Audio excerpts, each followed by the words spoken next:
Hello everyone, আশা করি সবাই ভালো আছেন। বীর মুক্তিযোদ্ধাদের বিজয় দিবসের ২০২৪ সালে বিজয় দিবসের যে সম্মানী ভাতাটুকু আছে বা উৎসব ভাতাটি আছে, সেটি ইতিমধ্যে সকলের অ্যাকাউন্টে প্রদান করা হয়েছে। আপনারা আপনাদের নিকটস্থ যে কোনো সোনালী ব্যাংক থেকে বা আপনারা যে ব্যাংকের থেকে টাকা তোলেন সেখান থেকে আপনারা উত্তোলন করতে পারবেন।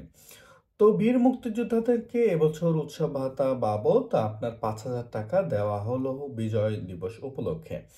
তো অনেকেই আমাদের কাছে প্রশ্ন করছেন যে এই বিষয়টি নিয়েও অনেকের দেরি হচ্ছে কেন, বা অনেক জায়গায় যদি এখন নাও যেয়ে থাকে তাদেরকে পৌঁছে যাবে কিছুক্ষণের ভিতরেই বা কিছু সময়ের ভিতরেই।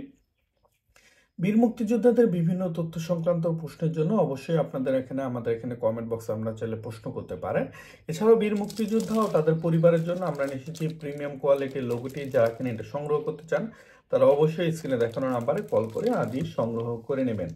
বর্তমানে বীর মুক্তিযোদ্ধাদের যাচাই বাছাই প্রক্রিয়ার মধ্যে আপনাদেরকে গুরুত্বপূর্ণ কিছু তথ্য দিতে চাই। সেটা হলো যে আপনার যে যাচাই বাছাই হচ্ছে সেখানে দেখা যায় যে যাদের বয়স কিনা 12.5 বছরের কম তাদেরকে ইতিমধ্যেই শনাক্ত করে বাদ দেওয়ার একটি পরিকল্পনা করেছে মুক্তিযুদ্ধ বিষয়ক মন্ত্রণালয়। কারণ মন্ত্রণালয়ে বীর মুক্তিযোদ্ধাদের বয়স 12.5 বছর ধরা হয়েছে।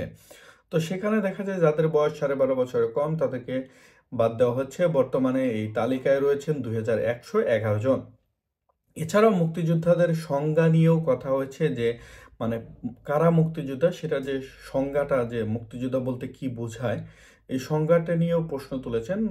তো সেই বিষয়ে কথাবার্তা বলে সংজ্ঞা পুনর্নির্ধারণ করে পরবর্তীতে এই বিষয়টিও ঠিক করা হবে।